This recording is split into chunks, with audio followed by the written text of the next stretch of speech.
Welcome to the League of Women Voters and City Club of Central Oregon 2022 Primary Candidate Forums, two organizations that are passionately nonpartisan. I'm Carol Leshy, President of the League of Women Voters of Deschutes County. Our candidate forums are conducted according to League of Women Voter guidelines. All candidates who have filed in their race are invited to participate. In the interest of fairness, we do not let an RSVP of regrets cancel a forum. We hope you enjoyed this forum and come away with knowledge about the issues that are so important in today's society. Democracy is not a spectator sport. Please use your voice and vote. Thank you. Good evening, and thank you for taking the time to learn more about the candidates running to represent you. My name is Kim Gammond, and I am the Executive Director at the City Club of Central Oregon. If you'd like to learn more about tonight's forum or any of our upcoming forums, please visit us at cityclubco.org. At City Club, we are working to build a conscious and civic-minded community that results in responsible civic engagement. We do this through community forums and utilizing the tools of civility to promote productive and safe conversation. You can learn more at cityclubco.org.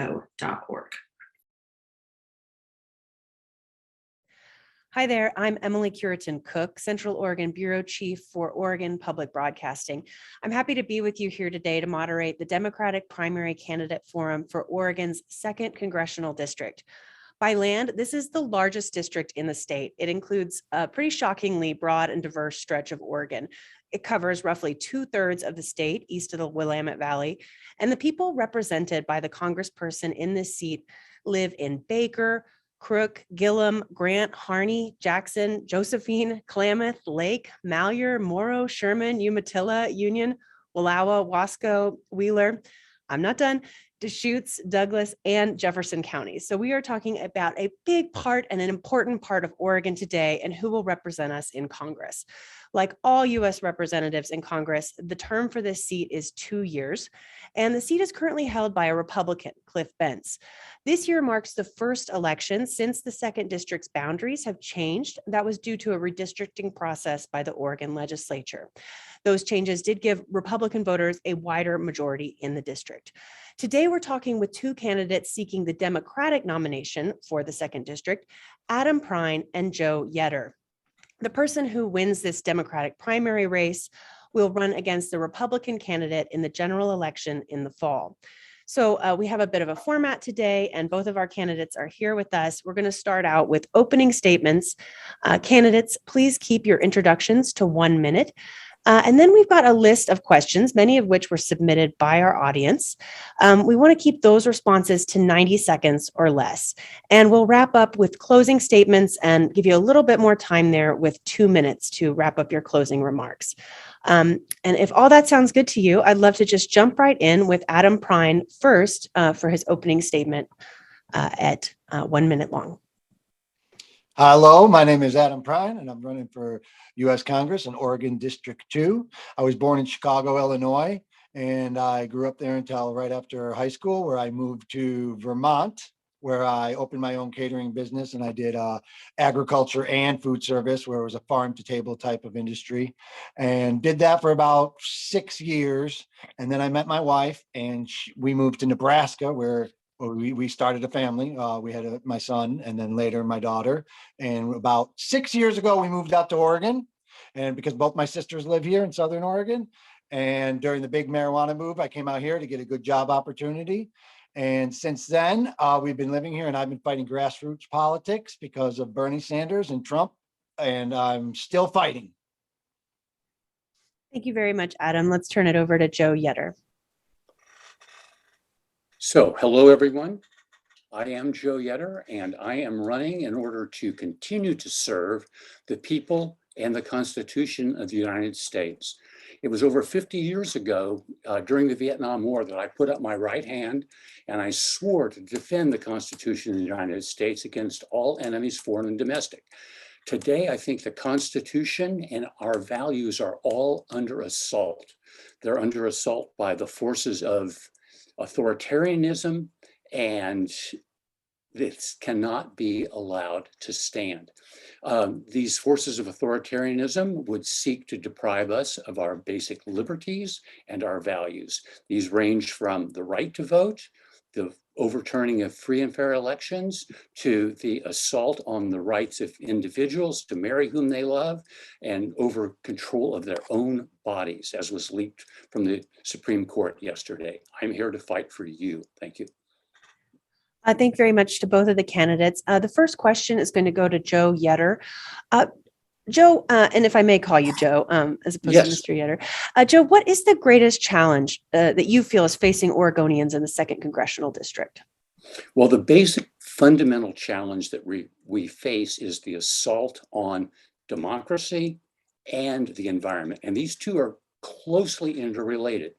The global climate crisis is driving mass migrations, wars over water and resources, and people going to authoritarianism. Within our own United States, there's an assault on democracy itself, as I say, overturning free and fair elections, voting rights, and individual autonomy.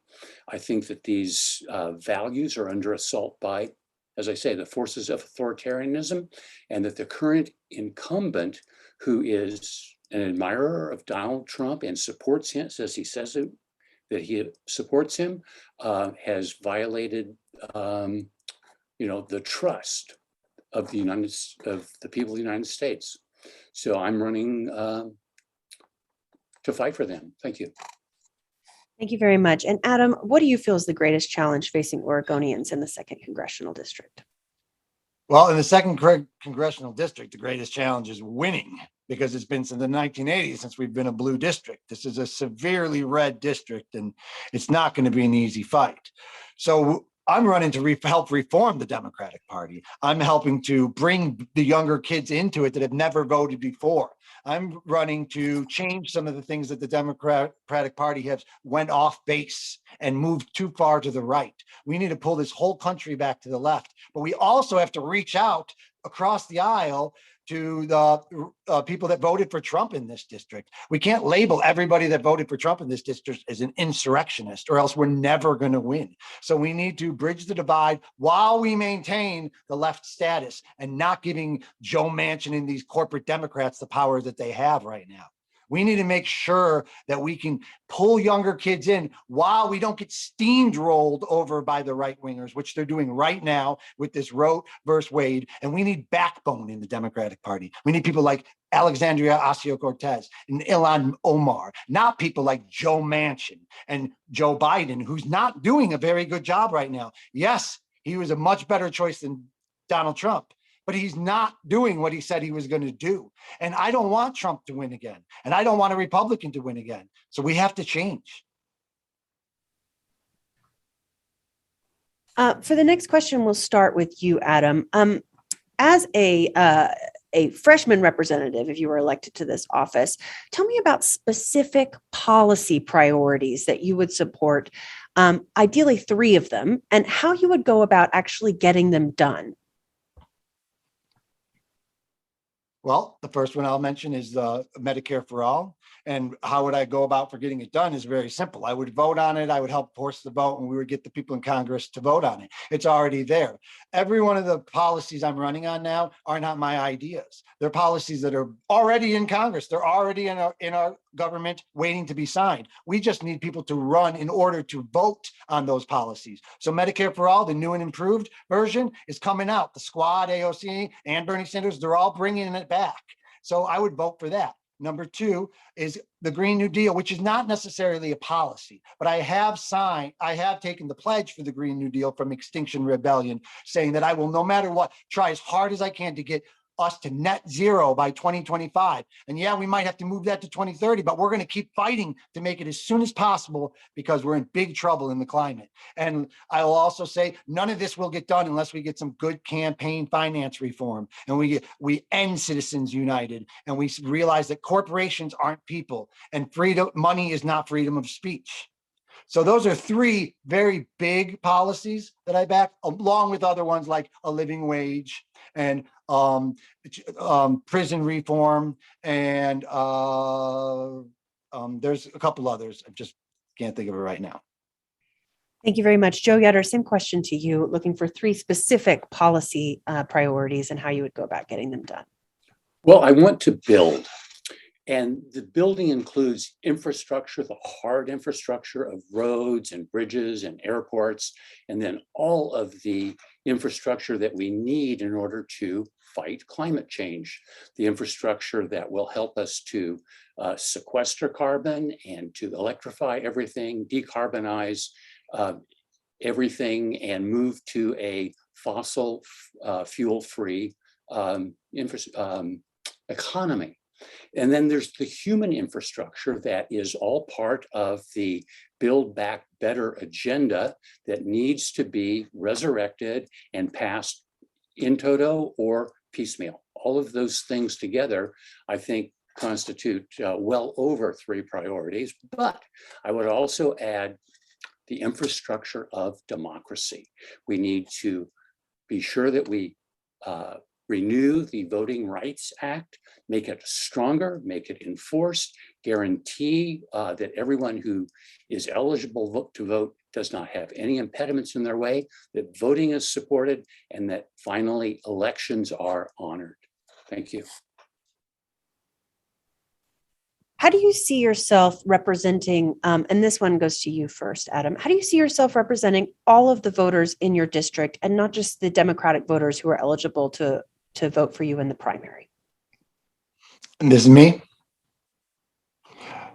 Oh, could you repeat that again? I'm sorry. How do you see yourself representing all the voters in the district and not just the Democratic registered voters who are eligible to participate in the primary?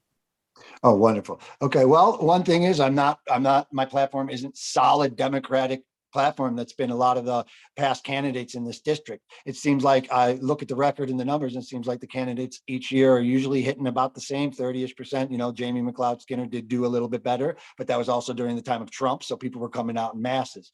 So I would be reaching across the aisle. I wouldn't be there's are things that I have to be specific about. I'm not a censorship Democrat. I believe in freedom of speech. I believe Joe Rogan should be allowed to speak. I believe everybody should be allowed to have a platform, regardless if you agree with the platform. So I would be very adamant in letting people understand that. I also I am also a Second Amendment Democrat. So I would never vote to take away somebody's rights to have an automatic weapon. It's a constitutional protection. So we have that right. We can't take it away. These are big things in the second district that somebody might all of a sudden be like, oh, wow. And that comes along with the Green New Deal. And that comes along with the living wage and all that other good stuff. And they're not going to take my stuff away. Maybe I would vote for a Democrat then. Maybe I would come and vote for a Democrat that's going to give me good things and not take away the stuff that I want to keep. So that's where I stand. Thank you very much, Adam Prine. Joe Yetter, over to you, and let me know if you need me to repeat the question. You don't need to repeat it. Thank you. The way I would talk with people in the 2nd Congressional District doesn't matter whether they are registered as a Democrat or Republican, whether they're independent or non-affiliated voters. I would emphasize the common values that we all share based upon the Constitution. The preamble of the Constitution is quite clear about what we were supposed to do to form a more perfect union, to establish justice, to ensure domestic tranquility, provide for the common defense, and just secure these rights for us all. And these rights are being violated right now, and they are under threat from, I think, the far right Republicans. We can agree on common values and seek ways to achieve those things. For example, if I'm talking with someone who is genuinely interested in cutting down on the number of abortions, I can say, what causes abortion? I'm a physician. I've practiced medicine for almost 40 years, and I understand the healthcare policies that will cut down on the number of abortions, whether it's education, empowerment of young women and girls, establishing a medical system that supports families and an economic system that makes them economically able to welcome new members into the family. All these things will serve as a common basis. And that's how I would approach things. Thank you. Thank you. And we're going to stick with you for the next question. How can the federal government mitigate the effects of climate change, things we're already seeing occurring, such as more severe wildfires, flooding, heat domes, drought, and severe weather events overall? What can the federal government do to help mitigate climate change? Well, the federal government is obligated to do everything possible. It's an all hands on deck moment. The infrastructure package that was passed contains a lot of good stuff. What we have to do is we have to electrify everything, decarbonize everything, ensure that there are transmission of energy infrastructure in place, that we provide the proper incentives for people to adopt these very cost-saving programs, and which will provide ultimately great opportunities for science, technology, engineering, mathematics, jobs for carpenters, plumbers, electricians, and so on. The federal government needs to fund that, needs to provide incentives for people to adopt these measures, and to extend, and I guess one thing I should add is sequestering carbon in our soils, our forests, and through technological innovation. I think that's probably it for now. Everything, all the time. Thank you. Thank you. And Adam Prine, your response. Well, number one, we have to nationalize the oil industry. It's our oil, so we should nationalize it. That's the only way we're going to get to net zero by 2025 or 2030, which is already maybe too long. Second, I'm all into electoral politics. That's why I'm running. But sometimes electoral politics isn't the only solution. We need direct action as well. So people out there that care about our environment, care about our planet, we need to look up Extinction Rebellion, look up the great things they're doing around the entire world with doctors and scientists that know that we're in big, big trouble if we don't get change immediately. We can't take baby steps on this. We have to make it happen, and we have to make it happen now. So the way to do that is direct action and electoral politics at the same time. Nationalize the oil industry and force these companies to pay carbon tax. We also need to ban any production of petroplastic from this point forward. We don't need any new petroplastics. And while we nationalize the oil industry, that'll be two birds, one stone. That's it. We take the oil back. And then we reduce the gas prices phenomenally, and we stop and we invest on bioplastics. A few seconds remaining. Your question: what do you mean by nationalize the oil industry? We mean nationalize the oil industry means the oil belongs to the people. They are digging into our conservatory, they are digging into our national parks, and they are taking the oil out from underneath our feet. There is a law saying mineral rights belong to the people that own the land. We own the land. The oil industries don't own that land. We own that land. They're taking our oil from under our feet and selling it back to us at extreme costs with price gouging. Thank you for that clarification. And we'll stick with you for this next question.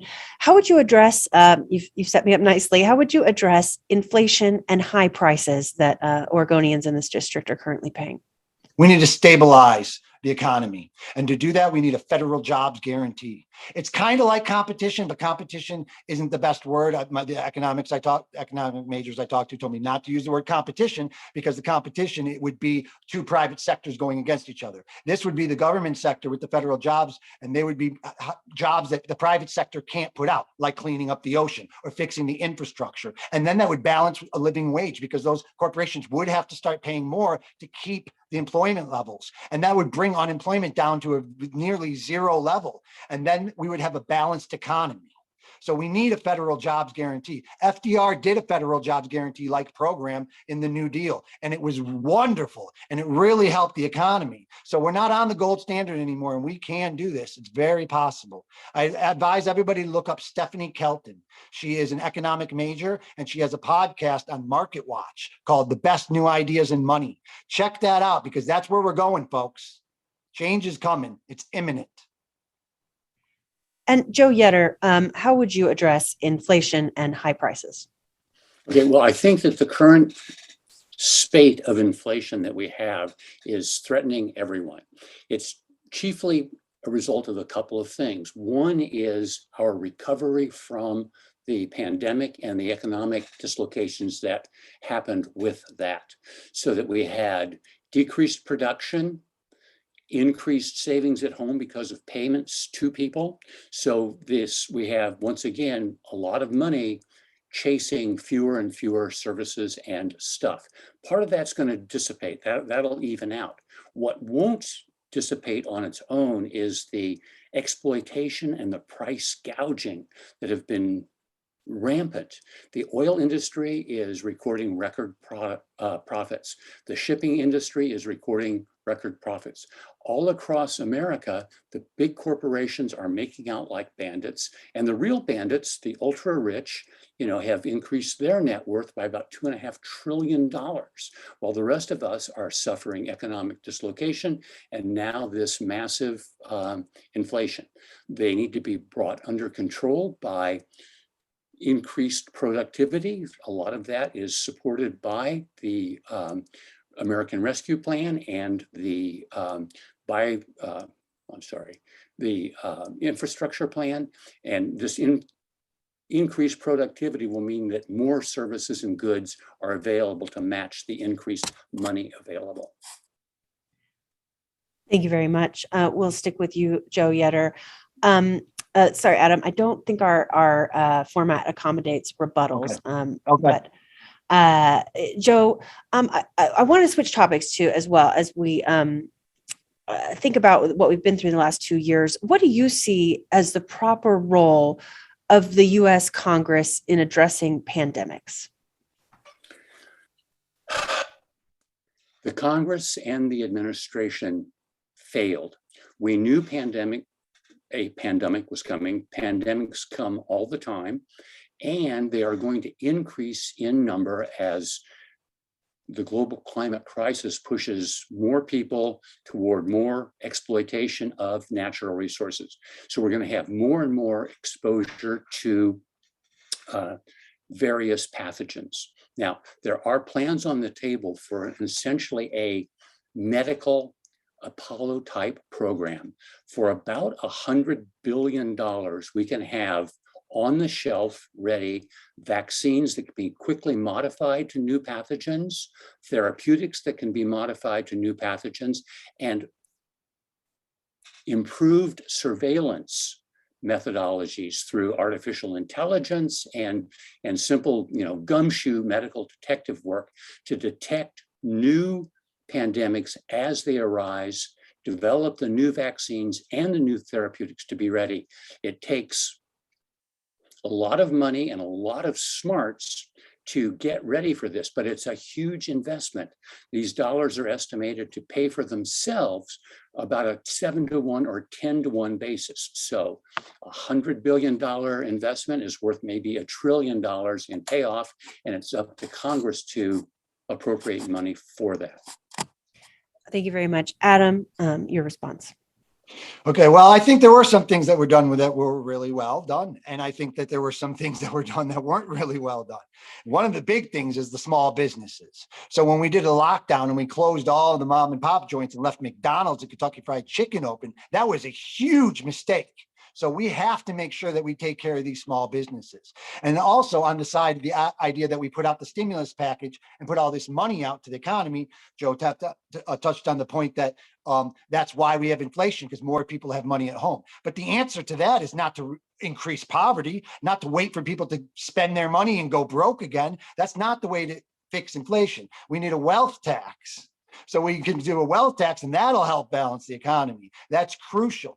And as far as the pandemic and the wealth tax, then we have less income inequality. And that was the biggest problem during this COVID virus, that we had income inequality. And then universal health care. Obviously, we need universal health care. That would help so much. That would have been so instrumental in saving lives during this pandemic when we didn't have it. We need extra beds. We need to realize that we're calling these things waste products. They're saying, oh, extra beds, and they're writing them down as waste products. They're not waste, they're insurance products. So we need to make sure that we are ready and prepared for a pandemic. I am a little nervous because a lot of people are going to say, oh, here's another pandemic. Remember last time, and they'll be less likely to wear masks and stuff. So education is very important as well. Adam, I want to stick with you. The next question, I think, will speak to the last one. Thinking about our experience with COVID-19, what changes would you like to see? And be as specific as you can. I think you've just touched on it, but what changes would you like to see in the national healthcare system? We need a single payer healthcare system. We need to make sure that every single person in this country, regardless of citizenship, has access to healthcare because it's for all our own health purposes. We don't want our neighbors getting sick because then we can get sick. It brought down so many people. Nurses were dying because of our system we have here. They were like out there on the front lines dying. So we need to make sure we have a universal healthcare program. The private insurance has to go. The middleman is not necessary and it's causing huge problems. We need to reduce the prices of prescription drugs. Thank you. And Joe Yetter, what changes would you like to see to the national healthcare system? We absolutely need universal health care. We need an improved Medicare for all. And by that, I mean it's improved in the fact that there's no insurance premium, there's no deductible, there's no copay, and the service is comprehensive. It includes all usual health stuff that's currently covered by Medicare, plus it would include dental, pharmacy, mental health care at parity. And for everything that is efficacious in treating patients, it would be fully covered for every American. It would be paid for by taxes that are parallel with Social Security and Medicare and general taxes. It would remove the cap on taxes that we have, like the caps that we have for Social Security. It would include all income, not just earned income. You know, when I was in the Army, I saw that, an Army major serving in Afghanistan was paying more in Social Security taxes than, Paris Hilton did, which is absurd. So it would be universal coverage. The way to get to that is either to pass it or to build on the ACA, the Affordable Care Act, which is probably the more expeditious way to do it. It can be done, got to do it. And Joe, sticking with you, and a bit of a toggle again here, what role should the federal government have in regulating the electoral process and making sure that voting rights are secure? Okay, I would immediately restore the Voting Rights Act. It's imperative to safeguard the voting rights of every American. I think that passing that and then making Election Day a federal holiday, but more than that, ensuring that the nation has more access through a vote by mail program, the kind of thing that we've enjoyed in Oregon for years. Encouraging people to vote is a federal responsibility. Allowing to have people vote is a moral responsibility that we all have. I'm showing that my timer's still on 90 seconds, but I think I'm done talking. Thanks.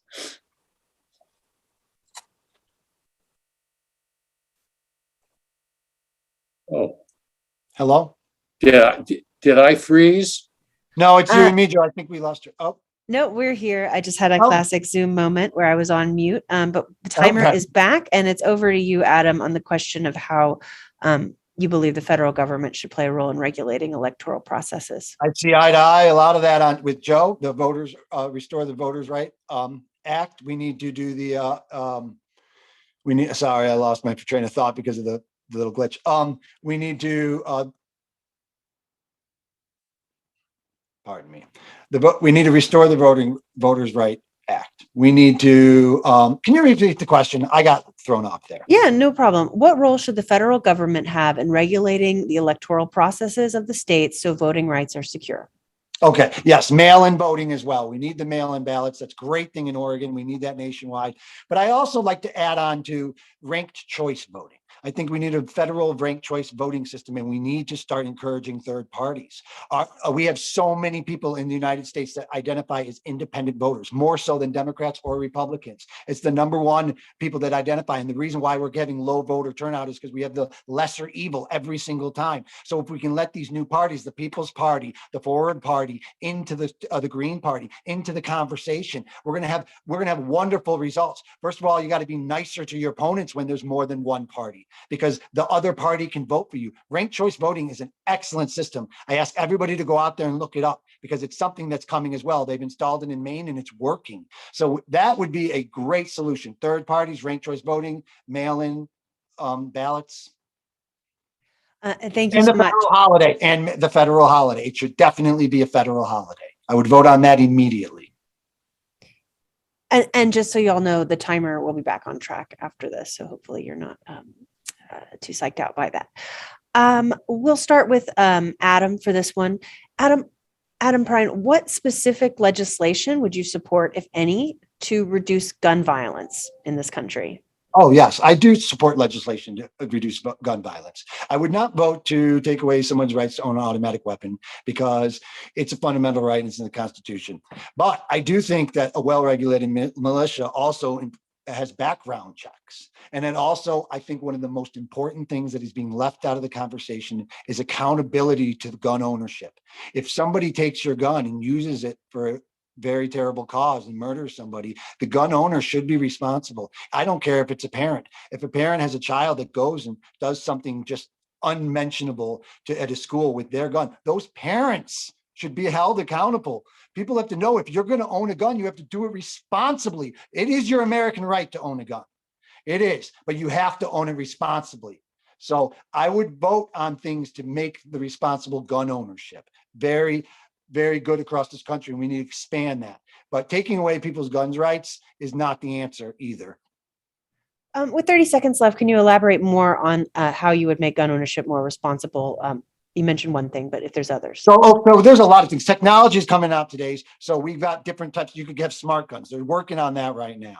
And so that way you couldn't even use a gun unless you owned it with the fingerprint. And I know that's just basic. So that's just starting out. People get nervous of that, but the technology is going to improve quickly. And then also, if you buy a gun, you have to go down on record. And if somebody's going to use your gun and they're going to shoot somebody with it, you need to be held responsible. You need to store that gun in a safe position. Now, I don't know, maybe we need to have someone write out the laws on how that is. Does it need to be stored in a certain safe with certain access? These are all things that need to be discussed, but we got to make sure that people are accountable for their weapon at all times. And we have to make sure that the background checks, violent offenders should not be able to own weapons. Thank you very much. Joe Yetter, how would you support legislation, if any, to reduce gun violence? Well, the number one thing would be to ensure that there are background checks, that loopholes like the boyfriend loopholes are closed, that we make sure that gun manufacturers are held liable and they're not protected by legislation from lawsuits by people who are injured. I think that improved safety measures like gun locks can be required, and we need to make sure that transfers of guns are covered by background checks. I mentioned the boyfriend loophole. The other big loophole is the gun show loophole that allows people to sell to private parties without going through background checks. I would actually close those loopholes. I would not support gun registration, but I would promote responsible gun ownership through those background checks. Another measure that I would consider, and I need to see more evidence on, is actual coding of the bases of bullets so that the manufacturer and therefore the purchaser of the bullet itself used in a crime could be traced. That's just one thing that's kind of on the cutting edge. But the background check is the biggest thing. Thank you. Joe, do you believe members of Congress should be prohibited from trading stocks while in office? Yes. Let me be more specific. They and their family members should be prohibited from owning or trading individual stocks. I think that they ought to be allowed to hold broad-based stocks and trade broad-based stocks that are dependent on basically a large basket of securities. And by a large basket, I don't mean just say, oh, I own pharmaceutical stocks, and now I'm going to have inside information about an upcoming pandemic or something like that. I would not I would not tolerate that. So members of Congress and their families should be prohibited from owning or trading individual stocks and sector stocks that might benefit from their actions or by knowledge that they have by being members of Congress. Those same restrictions need to apply to every person in government, whether it is in the legislative or executive or in the judicial branch. So I'm hearing you don't support a wholesale ban on trading, but there would need to be some mechanism to decide if there was a conflict of interest. Well, I would ban those individual stock trades entirely, and I'd be amenable to saying, okay, you have to put your stuff in a blind trust. But if the prohibition against trading individual stocks and small sectors were in place, I'd be quite happy with that. Over to you, Adam. Yes, like I said, all the policies I'm running for and on are not my ideas. Elizabeth Warren has got this down. She's got a bill ready to go. I would sign that immediately. And I do believe that is banning all trading of stocks when you're in the government or your family members. So yes, I would be down to just eliminate it completely. If you want to get into that, do it when you get out. I'm into term limits too. So that would be part of it. But, if you're going to trade stocks, then don't run for Congress. Don't run for office. If you want to run for office and you're passionate about that, do that. Focus on that. Don't worry about trading stocks and making money. That's obviously going to cause problems. So I'm with Elizabeth Warren on that one. Adam Prine, how do you think that Congress should address, if at all, childcare shortages? We need to make childcare a right, a fundamental right. We need to make sure that everybody can get childcare. We need to do that as well as the student, as well as we're doing free student college. We need to also make sure that childcare can be accessed by anybody that needs it. And that would not be hard. And Elizabeth Warren also has a bill for that. And I would be very, very willing to sign that bill. Do you have any ideas for how you would fund a bill like that, or what kind of specific appropriations would support childcare for all? Right. Okay. Well, the thing about the funding is this is one thing that me and Joe just don't see eye to eye. I'm a progressive and I'm learning economics, and I understand we're not on the gold standard anymore. So you don't have to come up with a reason on how to fund something immediately. We didn't come up with how to fund the defense budget, and we didn't come up with how to to fund the stimulus. So if you want to fund something, you just print money. Congress has the power of the purse. We can fund anything we want with American dollars, but then you have to worry about inflation. So you have the wealth tax. The wealth tax is going to help balance the economy on many multitudes of levels. So a wealth tax would be helpful to make sure that inflation doesn't get out of hand. Thank you very much. Joe Yetter, what do you think Congress's role should be in addressing childcare shortages? I think that we may need to ensure that every child that needs care gets care. And I would look at it from the perspective of the child more than the parent. It's important to understand the parents' needs because they need to go to work, they need to go to school and so on. But the main thing is that the children need care, they need nutrition, they need early childhood education, and all of these things are an investment. I think that the funding should come out of general funds, that we need to pay taxes to do it. Those payments, those investments will pay for themselves over the child's lifetime.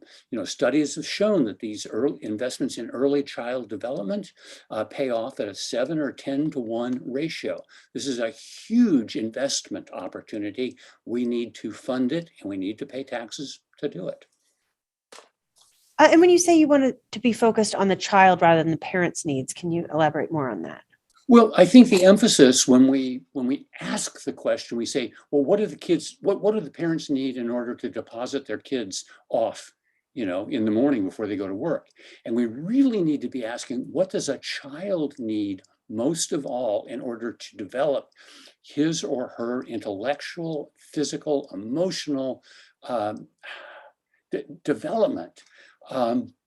And everything should be focused through that lens. The parents' needs are critical, but the child's needs are paramount. Thank you so much. And Joe, sticking with you, how do you think Congress can address homelessness and housing shortages, especially in Oregon's 2nd Congressional District?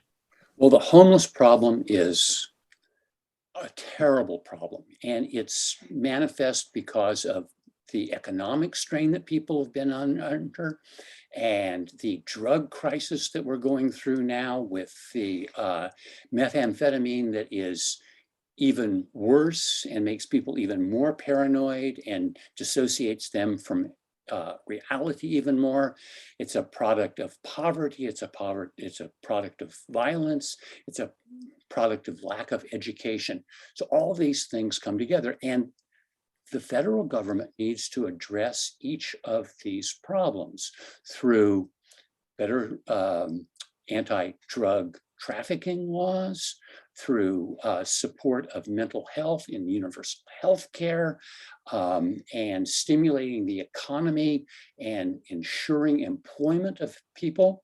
And then finally, the people who are already unhoused need to have places to go. We need to build housing for them. We need to encourage them to seek medical care or social services to get them off the streets and out of city parks. The cities are obligated to provide housing for people if they don't have it. And that's being implemented in Oregon next year. Federal government needs to support those efforts too. Thank you. And Adam Prine, what do you think that Congress's role in addressing homelessness should be? Well, I think that housing should be a fundamental right in the United States of America. I mean, we're supposed to be the greatest country on earth and we can't even house everybody. That's pathetic. So the possibility is endless on how we can do this. UBI, a basic income, is a very great idea. And I'm hands down with Andrew Yang on the basic income. I would sign a basic income, and that would not only help the homeless, but also would help. Joe mentioned that the students, the children that get dropped off, is where we have to worry about them. But I'd like to say that it would be better if we had a better society, that if the children didn't have to get dropped off, because they would be better with their parents. The reason why the children have to get dropped off is because they have to go scrape and grind to pay the bills. So if we could have a basic income to ensure that the mothers or fathers who are taking care of their young children can pay rent and get the food, we don't need the schools to pay the food for the children. The schools should be teaching our children. So we should make sure everybody has the food they need and everybody has the shelter they need. And you can do that with just a small basic income for a certain line of people that need that basic income. And then the housing as a fundamental right, we need to make sure we're moving them, like Joe said, off of the streets into housing. And we shouldn't be waiting to get them clean and sober or to pass these things. We need to get them in housing right away. Tiny villages can be popping up all over this country, and we can be housing these people and getting them back on track to being successful in our society. So housing, a fundamental right. Nobody should be homeless. And we need to end the drug war. We need to do universal basic income. These are two huge things that are going to help the homeless. Thank you very much, Adam. The next question goes to you first. What do you think the U.S.'s role in Russia's war against Ukraine should be? Good question. I like that you ask a question like that. I've noticed a lot of times I haven't been asked any questions about the worldwide, about all the questions that I'm asking are for local United States federal policies, but nothing international, the word I'm looking for. So I do not believe we should be pressuring people. I think that we are using Ukraine, and it's sad. Now, of course, Russia's way out of hand, and this is just disgusting what's happening, and it has to be stopped. And now we are at a point where we need to help. Okay. And I understand that everybody's helping Ukraine, but we have to look 20 years in the making to see how this happened. And we have to change our policy around the world to prevent this stuff from happening again. We got to stop pressuring all these people to enter NATO. We need to give it more of an option. And NATO needs to open their doors to these other countries that don't have so many people, white people in them. We're letting Ukraine come in and everything's about Ukraine, but what about Yemen? What happened to Yemen? Why aren't we helping all of them? Why did Poland decide that they were going to let in all the Ukrainians, but they're not letting in the people with color? We have had a huge problem for a long time. This isn't just happening now. But now everybody's opening up because even the news reporters are saying, oh, we're seeing it with people with blue eyes and white skin. So it hits home. It should have hit home before. Our international policies around this world are terrible. We need to end American imperialism, and we need to bring our troops home and stop all this occupation. If we want to help these countries, we need to build schools, not drop bombs. It should be simple. And there are people in Congress that agree with this, just not enough people in Congress that agree with this. So we need to stop forcing these wars happening, stop overthrowing smaller governments and destroying democracy. We need to let. And I'm going to ask you to leave it there, Adam, because you're a bit over the time. Thank you so much for that, though. And Joe Yetter, over to you. What do you think the U.S.'s role in Russia's war against Ukraine should be? Okay, first of all, I have to say it's not our fault. This is Russia. This is Putin. Okay, what our role? There's no role of Congress more important than war and peace. Making war is an Article 1 duty of Congress. Keeping the peace is essential. NATO is the world's premier peacekeeping organization. I was part of NATO when I commanded a hospital at SHAPE in Belgium during the expansion of NATO. I support the expansion of NATO. I saw what happened when countries came into NATO. We all saw that Ukraine didn't join NATO and Poland did. And Ukraine got invaded and Poland didn't. We need a muscular international foreign policy. We need to be engaged with the world. We don't need to bring our troops home. We need to make sure that they are engaged in legitimate activities that foster our values of freedom abroad, freedom and democracy abroad. That's what we need to do. Thank you. Thank you for that. I didn't hear anything specific in your answer in terms of what the U.S.'s role should be other than a muscular international governance structure. Is there anything else you wanted to add specific to the U.S.'s role in Russia's war against Ukraine? We need to support our partners in NATO. I think that the Biden administration did a masterful job in organizing the world, much of the world, to oppose Russia's aggression. We need to, supply weapons. We need to supply economic support. We need to supply humanitarian help from the United States. We need to fund it. We need. What else can I say? That we need to do everything that we can to support the people of Ukraine and people in similar circumstances where they are victims of autocracies and dictatorships. Thank you very much, Joe. That does help clarify for me. I want to stick with you on a related topic. On the other side of the aisle, we are hearing a lot of calls for energy independence, in many ways driven by some of the economic disruptions related to this war. How would you respond to your Republican colleagues calling for more domestic oil production, and how are we supposed to meet the need for fossil fuels and for energy? Actually, how do we meet the need for energy more broadly in this country while keeping in mind the goals for climate mitigation that you've already discussed? Okay, there are enormous sources of energy. If you look at our planet from outer space, you will see that we receive abundant energy every day in the form of solar energy that creates winds and waves, and they can power solar panels that moves water from the ocean up to the mountains, and it can come down and we can harvest hydroelectric power. We also have geothermal energy underneath that comes from the formation of the earth and radioactive substances within the earth. Now, Short term, I think that we need to continue to rely on fossil fuels, but we need to get off them as early as possible. We need to invest right now in basic science and then in applied science, engineering and technology, and build out the infrastructure that will support renewable energies, transmission of energies, and I said before, decarbonization, electrification, and investment in the future. Ask the more specific question just one more time, if you would.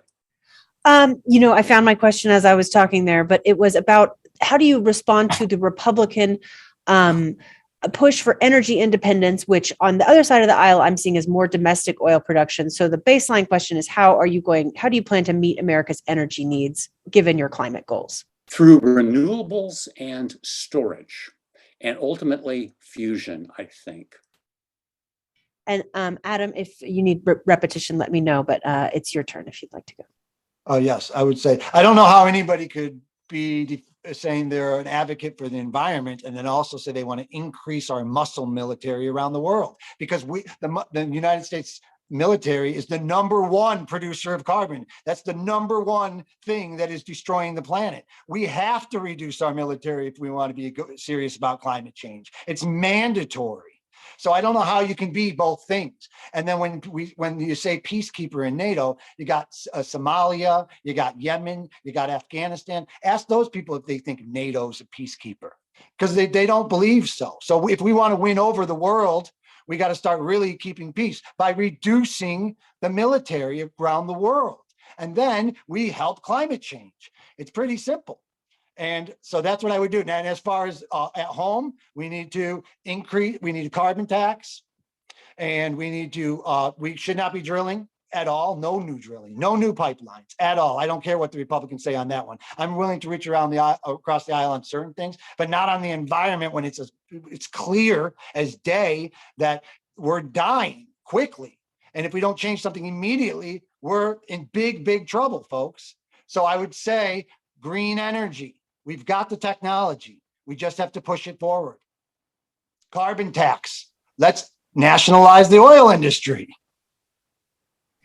Thank you very much, Adam. And this will be my last question before your closing statements. Sticking with Adam Prine, what most sets you apart from your Democratic primary opponent, Joe Yetter, and why should the primary voters choose you? Because I've been working really, really hard in politics for the last 7 years, and I've got a long way to go, but I'm in it to win it. I'm in it for a long, long fight. Nothing's going to make me quit. I don't even really want to do it, but it's mandatory. So this isn't about making my name big. I can't stand that part. I don't know why we have to post my name everywhere. It's about the Prine for Congress is about change, making a better world for everybody. So our group, our organization is going to go around. We're going to knock doors. We're going to get the younger folks involved. And it might be a long ladder to climb, but I'm ready to climb to the top, and I've got a lot of energy to do so. So I'm asking people to help us get started on this campaign, but helping us pass the primary so we can get access to a lot more resources and begin some serious campaigning in the Oregon 2nd District. And that can happen, but we need you folks. We need everybody to get involved.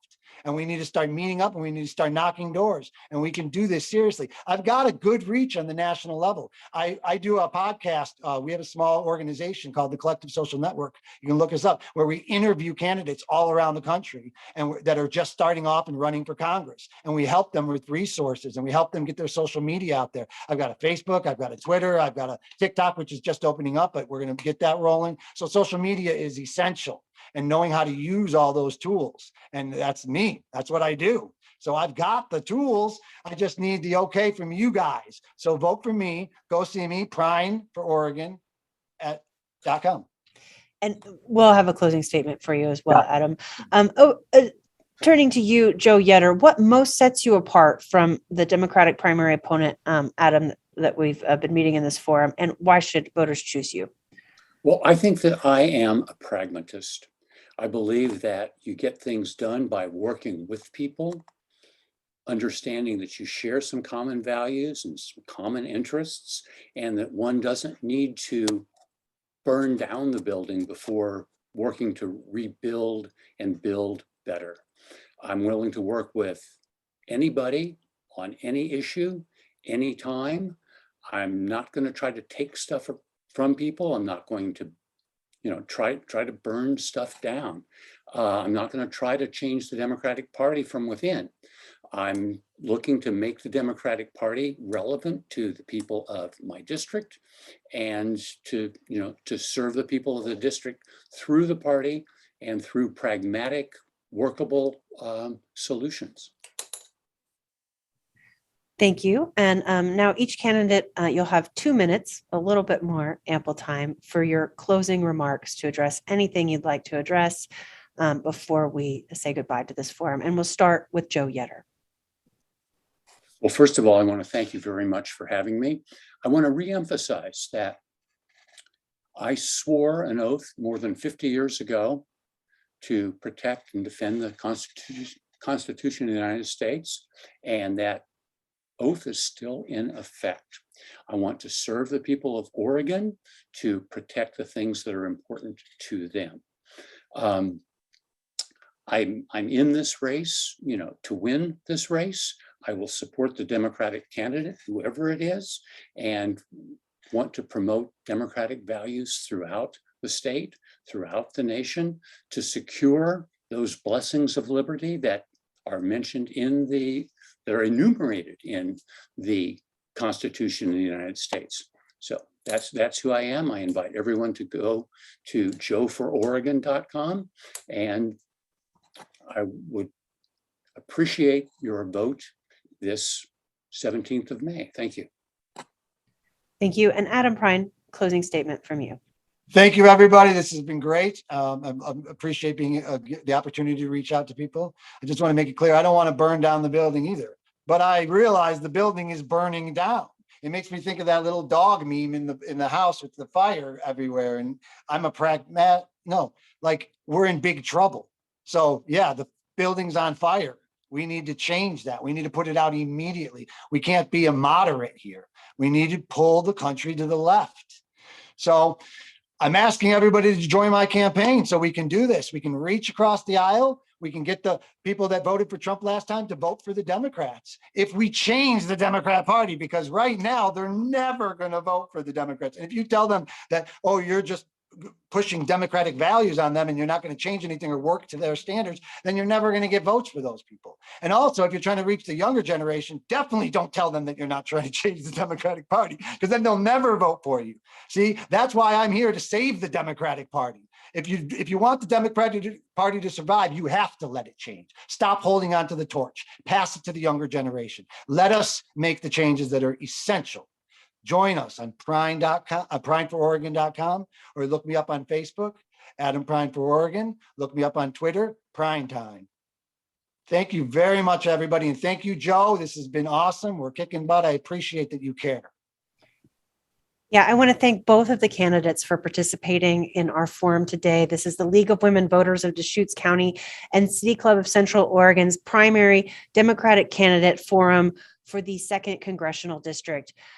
For everyone in the audience, thank you for your time and being here today. Your vote is your voice.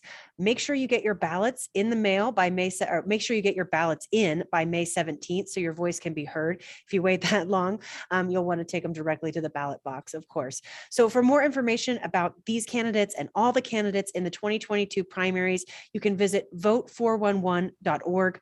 I'm Emily Cureton Cook. I'm OPB's Central Oregon Bureau Chief.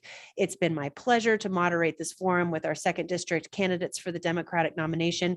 And thank you all again for watching.